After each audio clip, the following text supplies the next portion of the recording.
Did you know that for hair transplant surgery, the strip method is not necessary in most cases to remove your donor hair?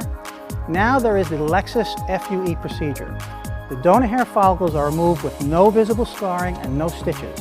This means no big, long, linear scar on the back of your head. Compare the difference. For a limited time only, you can have this procedure done at a special cost. Restrictions do apply, so please call me today for details.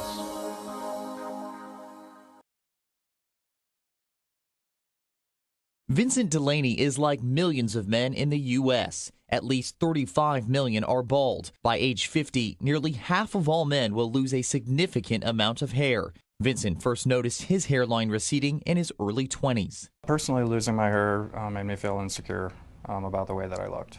After topical treatments proved temporary, looking to change his appearance permanently, Vincent turned to the ARTIS system by Restoration Robotics. The minimally invasive state-of-the-art procedure uses digital mapping and robotic precision to select and harvest hair for transplantation. After a week, donor areas are nearly undetectable because the ARTIS procedure doesn't leave behind any linear scars. Most patients quickly return to their normal activities within a day or two, and by 9 to 12 months, they enjoy a fuller, natural-looking head of hair that can last a lifetime. You can see the results yourself. I mean, this is my hair, and when you see the before and after pictures, it's pretty incredible.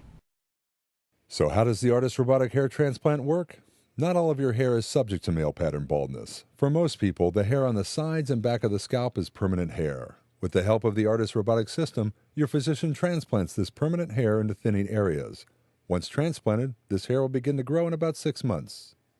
This outpatient procedure generally takes about half a day. A local anesthetic is used, and many patients watch a movie or listen to music during the procedure. Since the procedure is minimally invasive, recovery is quick, and often patients return to work in a day or two.